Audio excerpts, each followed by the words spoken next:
காலை வேளைக்காக முதல் நாளுக்காய் நன்றி செல்வோம். இந்த வருடத்தின் தொடங்கி 8 மாதங்கள் உங்களுடைய சமூகத்திலே கடவுளுடைய கிருபையினாலும் இரக்கத்தினாலும் தயவினாலும் நீர் எங்களை வழிநடத்தி இருக்கிறேன். இந்த 9வது மாதம் முதல் நாள் காலை வேளையிலே உம்மை தேடவும் உங்களுடைய சமூகத்தில் நாடி மண்பை பெற்றுக்கொள்ளவும் நீர் கொடுக்கிற இந்த ஐக்கியத்தை உறவை திருப்பந்தின் மூலமாக எங்கள் வாழ்வில் தொன்று நாங்கள் நினைத்து பார்த்து நீர் வருமளவும் நாங்கள் அதை அனுசரிக்க எங்களுக்கு நீர் கிருபை தந்திருக்கிறேன். இதெல்லாவற்றையும் எண்ணி பார்த்தவர்களாய் நன்றி செலுத்த தொடர்ந்து இந்த காலை வேளையிலே உடைய திவ்ய கரம் எங்களோடு இருந்தமைக்காய் நன்றியோடு நினைக்கிறோம். தொடர்ந்து நீர் பேசும் அடிமை மறைத்துக் கொள்ளும் நீர் வெளிப்படும் இயேசு கிறிஸ்துவின் திருப்பையில் வேண்டுகிறோம் அன்பு நிறைந்த நல்ல தந்தையே, ஆமென். மீண்டும் உங்கள் ஒவ்வொருவரையும் ஆண்டவராகிய இயேசு கிறிஸ்துவின் திருப்பையில் அன்போடு கூட இந்த காலை முதல் நாள் வழிபாட்டுக்கு வந்திருக்கிறவர்களை அன்போடு கூட வாழ்த்தை வரவேற்றுக் கொள்கிறேன். அன்பானவர்களே, இந்த மாதம் என்று சொல்லுகிற பொழுது ஒவ்வொரு மாதத்துக்கும் ஒவ்வொரு சிறப்புகள் உண்டு. குறிப்பாய் தென்னிந்திய திருச்சபை என்பது உருவாகி இந்த மாதத்தினுடைய செப்டம்பர் மாதம் 27ஆம் தேதி தென்னிந்திய திருச்சபை என்று உருவாகி 76 ஆண்டுகளுக்கு மேலாய் நாம் பயணித்துக் கொண்டிருக்கிறோம். கடவுள் கொடுத்திருக்கிற கிருபையினாலும் இரக்கத்தினாலும் அன்று பல திருச்சபைகளும் பல மிஷனரி ஸ்தாபனங்களும் எல்லோரும் ஐக்கியப்பட்டு ஒரே மனதாய் ஏக சிந்தையோடு இவர்களெல்லாம் நாம் இனி எல்லாம் ஒரு கிறிஸ்தவர்களாக திருச்சபையின் அங்கமாய் சர்ச் ஆஃப் சவுத் இந்தியா என்கின்ற நிலைப்பாட்டை கொண்டு இந்த ஒருமைப்பாட்டின் எக்குமெனிக்கல் என்று சொல்லுவார்கள். அந்த ஐக்கியத்தை அவர்கள் நிறுவினார்கள். குறிப்பாக ரோம கத்தோலிக்க திருச்சபைக்கு அடுத்ததாய் மிகப்பெரிய ஐக்கியத்தை கொண்டிருக்கிற திருச்சபை என்று சொல்லுகிற பொழுது அது சர்ச் ஆஃப் சவுத் இந்தியா என்று சொல்லக்கூடிய CSI தென்னிந்திய திருச்சபைக்கு அது முதன்மையானதாக இருக்கும் என்று நாம் நிச்சயமாய் நாம் அதை பறைசாற்ற முடியும். அந்த நினைவுகளோடு இந்த நாளிலும் இந்த மாதம் முழுவதுமாய் ஒருமைப்பாடு என்கின்ற தலைப்பின் கீழாக நாம் சிந்திக்க அழைக்கப்பட்டிருக்கிறோம். அதற்கு ஆதாரமாய் வாசிக்க கேட்ட 17ஆம் அதிகாரத்தின் 21வது வசனத்தை நாம் வாசிக்க கேட்போம்.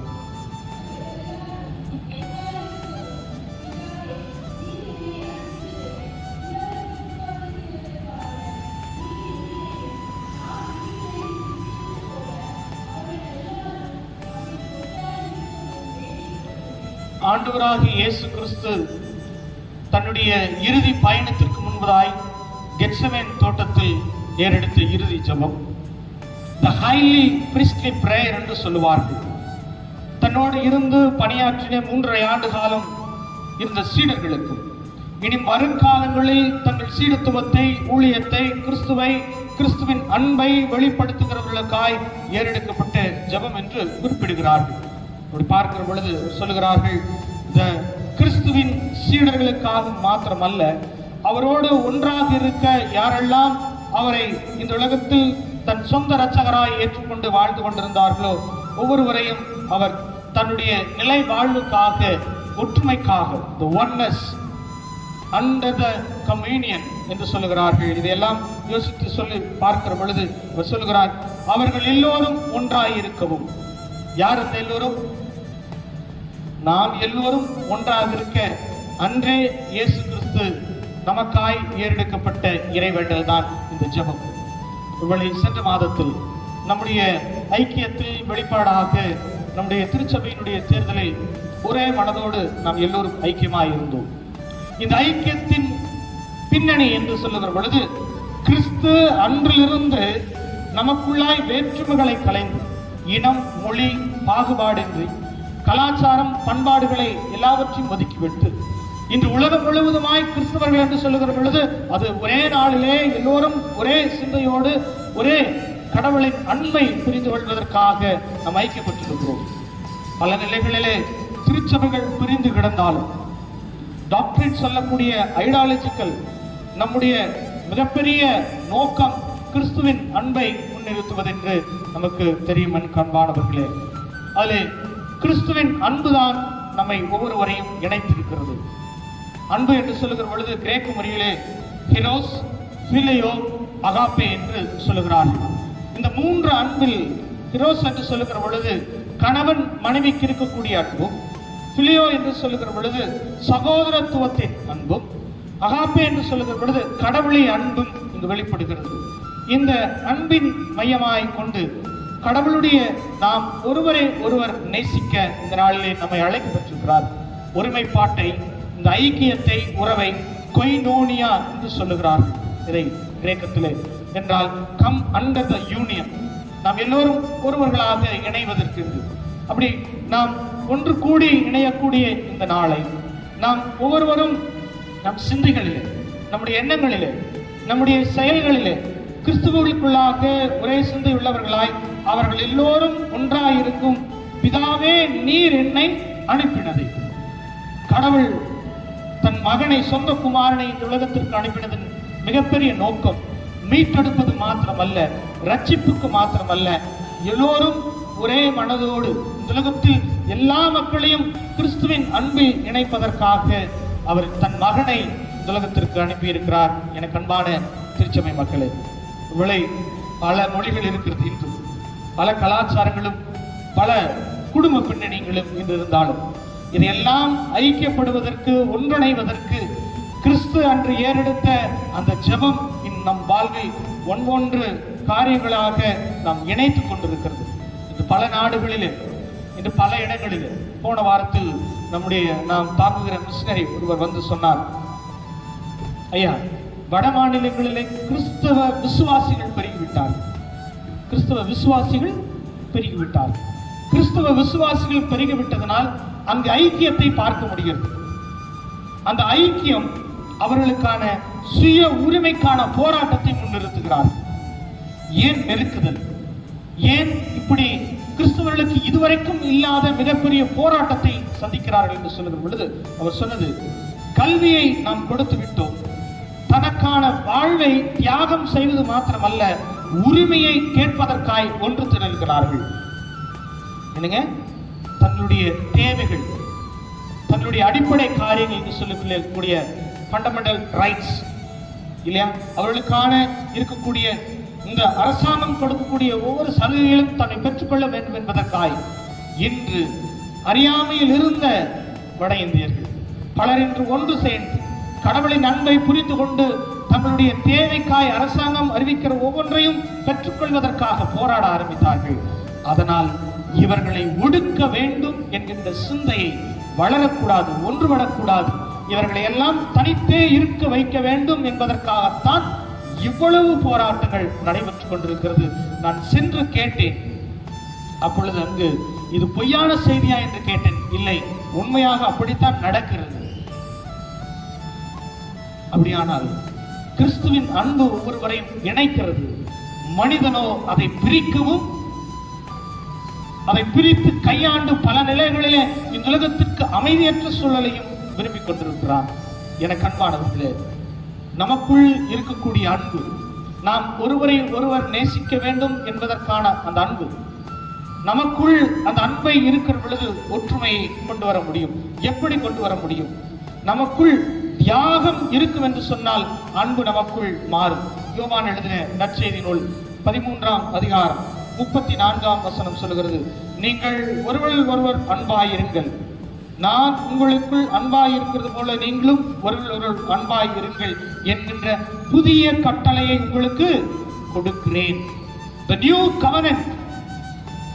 கிறிஸ்துவனுடைய ஜெபம் இந்த உலகத்திற்கு மிகப்பெரிய ஒரு சட்டத்தை, மிகப்பெரிய நமக்கு கொடுக்கக்கூடிய அந்த கட்டளையை, இதை நீங்கள் கடைபிடிக்கிற பொழுது, எப்பொழுது எனக்குள் என்ற தியாகத்தோடு தன்னலத்தை மறந்து பிறர் நலத்திற்காக நான் மாறுகிற பொழுது நிச்சயம் கடவுளுடைய அன்பு அவர்களுக்குள்ளாக இருக்கும். எனக்கு அன்பானவர்களே, அந்த அன்பை நாமும் நமக்கு சார்ந்திருக்கிறவர்களுக்குள்ளாகவும் அந்த ஒருமனப்பாட்டை, ஒரு ஐக்கியத்தை நாம் பின்பற்ற முடியும்.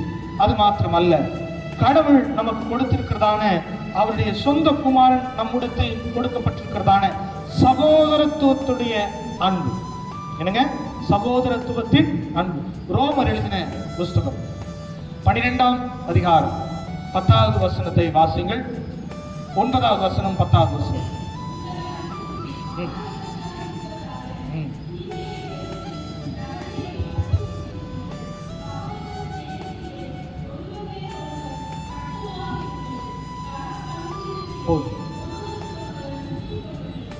அன்பானவர்களே, இங்கு வாசி கேட்டது போல உங்கள் அன்பு மாயமற்றதாக இருக்க வேண்டும்.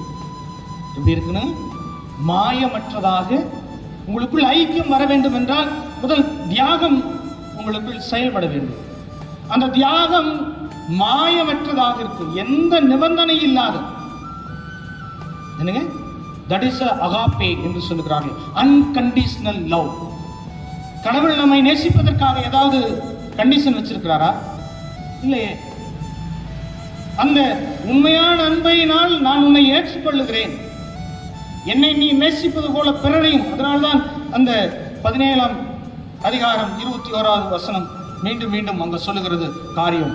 பிதாவே, நீர் அனுப்பினதை உலகம் விசுவாசிப்பதற்காக, நீர் என்னிலேயும் நான் உண்மையிலேயும் இருக்கிறது போல அவர்கள் எல்லோரும் நம்மில் ஒன்றாக இருக்க வேண்டிக் கொள்ளுகிறேன். எப்படி இருக்க முடியும் எல்லோரும் ஒன்றாக இருக்க? தியாகத்தை அன்பின் மூலமாக நாம் கொண்டு வர முடியும். நமக்குள் மாயமற்ற அன்பு, எனக்குள் இருக்கக்கூடிய மாயத்தை நான் களைகிற பொழுது அந்த உண்மையான சகோதர சகோதரித்துவ அன்பை நாம் கொண்டு வர முடியும். எனக்கு அன்பானவர்களே, இன்னொன்று, அதே 1 பேதுரு 1ஆம் அதிகாரம் 22ஆம் வசனத்தை வாசியுங்கள். 1 பேதுரு 1ஆம் அதிகாரம்.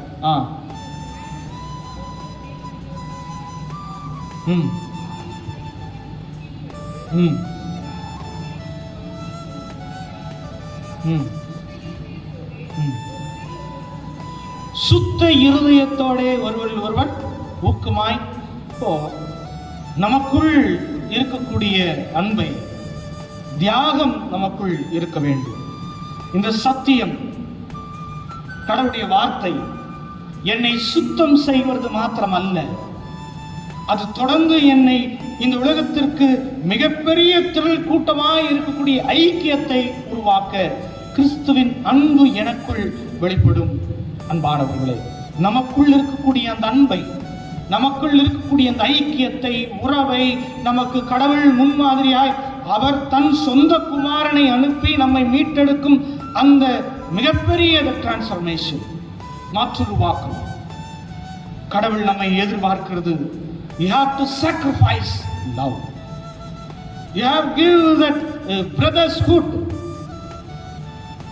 உங்களுக்குள்ள இருக்கக்கூடிய சகோதரத்துவ அன்பு, brotherhood love. உங்களுக்குள் இருக்கக்கூடிய cleansing, heart cleansing, the holiness, இதையெல்லாம் உங்கள் வாழ்வில் நீங்கள் முன்னிறுத்துகிற பொழுது உங்களை சார்ந்தவர்களும் உங்களோடு இருந்து பயணிக்கிறவர்களுக்கும் நிச்சயம் கிறிஸ்துவின் முன்மாதிரியான ஒற்றுமையை பார்க்க முடியும். ஒற்றுமையின் நோக்கம் உலகின் மீட்பின் விசுவாசிகளின் கூட்டமாய் இருக்கும். அந்த ஒற்றுமையின் அடிப்படை கிறிஸ்துவோடு இருத்தல் என்பதை புரிந்து கொள்ள முடியும். ஒற்றுமைக்கும் வேற்றுமைக்கும் எதிரானது அல்ல, மாறாக கிறிஸ்துவின் அன்பு நம்மை ஐக்கியப்படவும் நம்மை இந்த உலகத்திற்கு வாழ்விக்கும் ஊக்கப்படுத்தவும் தொடர்ந்து வழிநடத்தும். ஏனென்றால் அவர் நமக்காக ஜெபித்த அந்த ஜெபம் யாருங்க?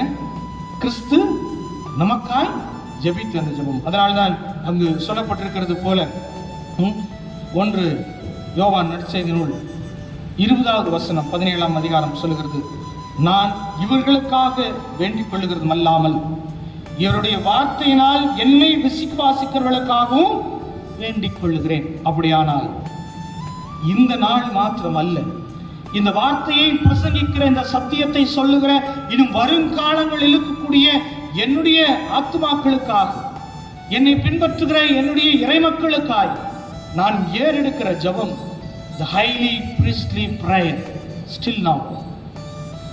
பல ஜெபங்கள் உண்டு, பல ஐக்கியங்கள் உண்டு. அந்த ஐக்கியத்தை எல்லாம் நம்மை ஏற்படுத்த இந்த உலகத்தின் அவர் பிள்ளையாய் இணைந்து தன்னை முற்றிலுமாய் அவருடைய அன்பில் இணைக்க அந்த ஒருமைப்பாட்டின் ஆவியானவர் நமக்குள்ளாய் செயல்பட பெந்தெகோஸ்தே திருச்சபையில் அந்த பெந்தெகோஸ்தே நாளிலே அப்போஸ்தலர்களுக்கு மத்தியிலே அப்போஸ்தல நடவடிக்கைகளிலே இறங்கின அந்த மகிமை, அந்த ஒற்றுமை, இது கிறிஸ்துவின் ஜெபத்தின் மூலமாய் நம்மை இணைத்தது. இதுதான் அடித்தளத்தின் சத்தியத்தின் வார்த்தைகள். எனக்கு அன்பானவர்களே, நாம் எல்லோரும் ஒன்றாக இருக்க, கிறிஸ்துவில் பிதாவானவர் எப்படி என்னை கண்டவன் பிதாவை கண்டான் என்கின்ற அந்த சிந்தை, அவர்களுக்குள்ளாய் இருக்கிற அந்த ஐக்கியம், நமக்குள்ளாய் இருக்கக்கூடிய அந்த ஐக்கியத்தையும் கிறிஸ்து நமக்கு முன்னிறுத்தி ஜெபித்த அந்த ஜெபம், நாம் ஒன்றாக இருக்கிறது போல் அவரெல்லாம் ஒன்றாக இருக்கும்படி எந்த தந்த மகிமை நான் அவர்களுக்கு தருகிறேன், நீர் கொடுத்த அந்த மகிமையும் நான் அவர்களுக்கு கொடுக்கிறேன். ஏனென்றால் ஒருமைப்பாட்டில் அவர்கள் தேறினவர்களாய் இருக்கும்படி, என்னை நீர் அனுப்பினதை நீர் என்னில் அன்பாயிருக்கிறது போல் அவரெல்லாம் அன்பாயிருக்கும் உலகம் அறியும்படிக்கு நான் அவர்களை நீர் என்னில் இருக்கும்படி வேண்டிக் கொள்ளுகிறேன். இந்த அன்பு நமக்கு என்றும் நீடித்திருக்கும். இந்த ஒருமைப்பாட்டினுடைய அன்பு இந்த மாதம் முழுவதுமாய் நம்மை கட்டவும், பல நிலைகளே நம்மை உயர்த்தி நிறுத்தவும், தேறினவர்களாய், என்னங்க தேறினவர்களாய், the qualified persons, நம்ம அந்த கிறிஸ்துவின் அன்பு நம்மை தேற்றவும், கடினங்கள் வரலாம், போராட்டங்கள் வரலாம், துன்பங்களும் இருக்கலாம், இதையெல்லாம் தாண்டி இந்த ஐக்கியத்தையும் உறவையும் அன்பையும் முன்னிறுத்துகிற பொழுது அங்கு அந்த ஒருமைப்பாடு, சபையின் ஒருமைப்பாட்டையும் இந்த கிறிஸ்துவத்தின் ஐக்கியத்தையும், கொய்னோனியா என்று சொல்லக்கூடிய மிகப்பெரிய திரள் கூட்டத்தின் ஐக்கியத்திற்காக நாம் ஒன்றுபடுவோம். இந்த ஐக்கியம் நமக்குள் இருக்கிறது. அந்த அன்பை தொடர்ந்து கிறிஸ்துவின் அன்பை, அதுதான் சொல்கிறார், கிறிஸ்துவின் அன்பை, அகாப்பே, அந்த கிறிஸ்துவின் அன்பை சகோதரத்துவத்தோடு, தியாகத்தோடு தொடர்ந்து நமக்குள்ளாய் வைத்திருக்கிற சுத்தமான அந்த இருதயத்தோடும் நாம் தன்னலமற்றவர்களாய் என்றும் நிற்கிற பொழுது கிறிஸ்து நம்மை இந்த உலகத்திற்கு படைத்த நோக்கத்தையும் அவர் தன் தந்தையிடத்தில் பெற்றுக்கொண்ட நோக்கத்தையும் நிறைவேற்றுபவர்களாக என்றும் நமக்கு நிறைவான அருளும் ஆசியும் கடவுள் நமக்கு தந்து வழி நடத்துவாராக. ஆமேன். தலைகளை தாழ்த்துவோம், ஜெபம் செய்வோம்.